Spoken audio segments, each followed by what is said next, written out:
Minutos ya pasaron de las 4 de la tarde, estamos haciendo en la 91.3 Pajaritos en el Aire, en uno de los programas, bueno, también informativos, y para hablar de eso queremos seguir informándonos de lo que ya ha sucedido la semana pasada, la ley del 2x1.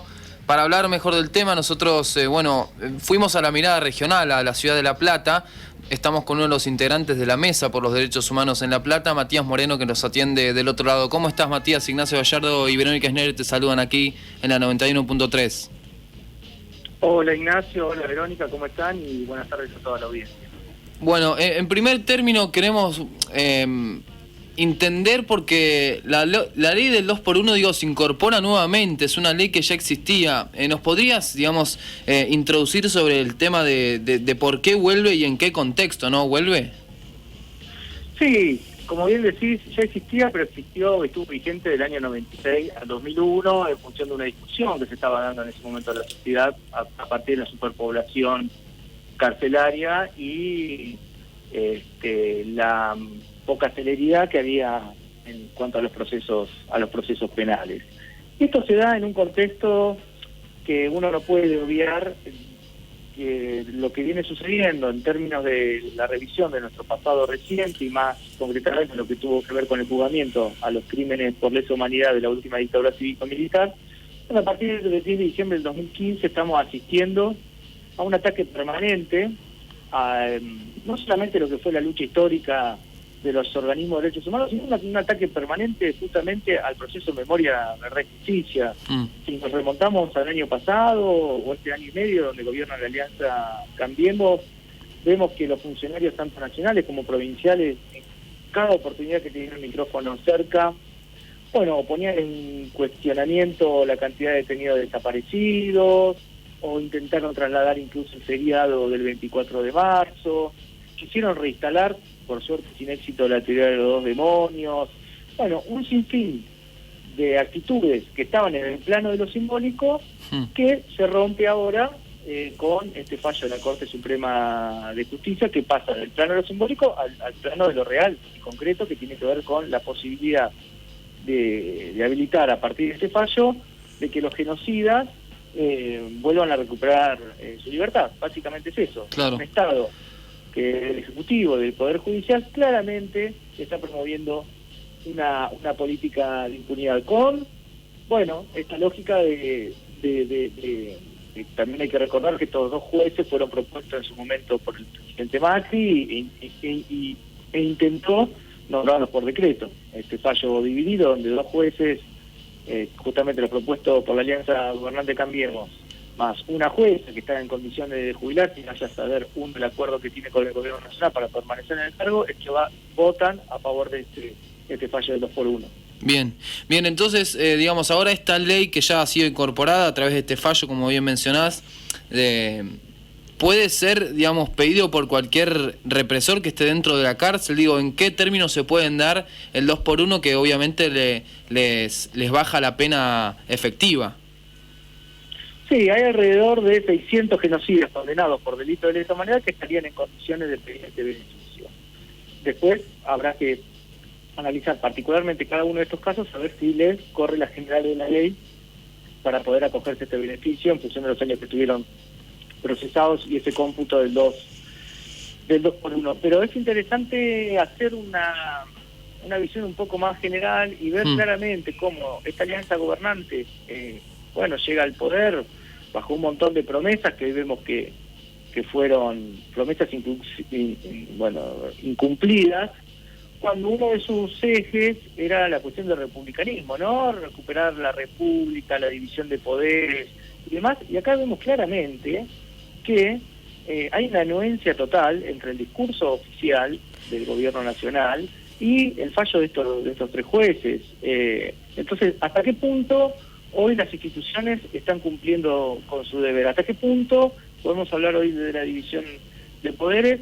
¿Y hasta qué punto esto no es la afrenta más infame que se ha dado en el marco de la revisión de nuestro pasado reciente, desde el indulto a esta parte. Entonces, creemos que esto viene muy bien pergeñado y pensado, pero también confiamos plenamente que esto no va a pasar en función de que seguramente hay diferentes ámbitos, pero específicamente la de la política, la cual no va a permitir que esta aberración pueda seguir estando vigente. Está claro que hay una necesidad de un pedido de juicio político a estos jueces porque no tienen la idoneidad como para ocupar esos cargos. Matías, ¿qué tal? ¿Qué tal, Verónica?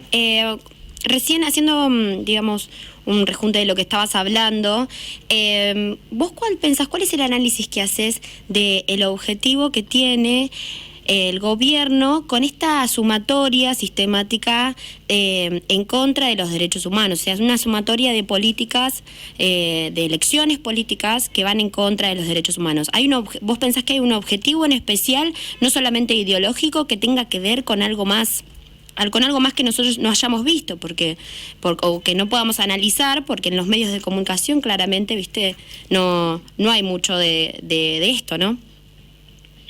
Sí, en principio uno podría decir que quieren deslegitimar y bastardear primero toda una historia de lucha de los organismos de derechos humanos por memoria, verdad y justicia, y sobre todas las cosas también bastardear los últimos 12 años donde existió un gobierno nacional que escuchó esas demandas históricas de los organismos de derechos humanos y las transformó en política de Estado.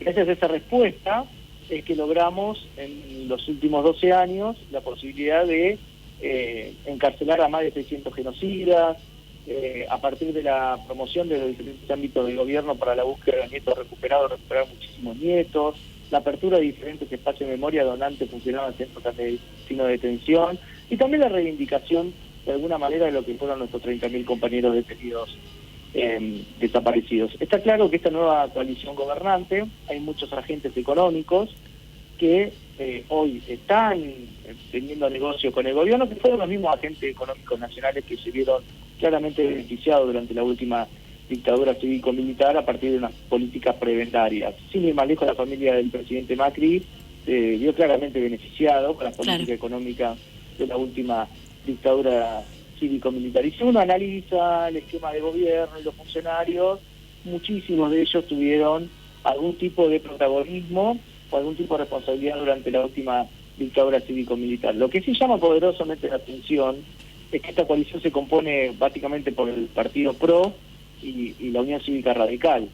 Y si uno analiza la historia de la Unión Cívica Radical, con su referente quizá más importante que tuvo en los últimos 30 años, que fue el expresidente Alfonsín, y su política acerca del juzgamiento de los criminales de la última dictadura cívico-militar, de los genocidas, a uno se le disparan algunas preguntas en el sentido de que qué pensaría Alfonsín en este momento, qué haría, qué está haciendo hoy el partido. Entiendo que hubo un repudio. Sí. Bueno, estaría interesante que aquellos partidos políticos que manifiestan abiertamente un repudio presenten un proyecto para el juicio político a estos 3 jueces, y no solamente eso, sino que anulen esta posibilidad de dejar a los genocidas en la calle. Creo que esto es una medida muy peligrosa, lo que tiene que ver con el afianzamiento de la democracia, y también muy violenta en cuanto a la memoria de nuestros compañeros desaparecidos y sobre todo a nuestras abuelas y madres, que hoy las vemos de vuelta movilizadas, muchas de ellas ya rozando los 90 años, siguiendo el camino del pedido de juicio y castigo. Claro. Estamos dialogando con Matías Moreno, es integrante de la Mesa por los Derechos Humanos aquí en la Ciudad de La Plata. Sí, a mí, Matías, particularmente me resulta llamativo el hecho de que no solamente estamos hablando de una cuestión, como recién decíamos, ideológica, sino que tiene que ver con un montón de negociados que quizás hay por detrás que nosotros no conocemos, porque tocar, digamos, esa herida más profunda y terrible que tiene la historia argentina, donde tiene a todo un cuerpo social digamos, defendiendo la política de derechos humanos y de memoria, verdad y justicia, que toquen, que sea tan aberrante la decisión, que permitan que una decisión tan aberrante de un 2x1, que recordemos sería bajarle la pena a los genocidas, ¿no?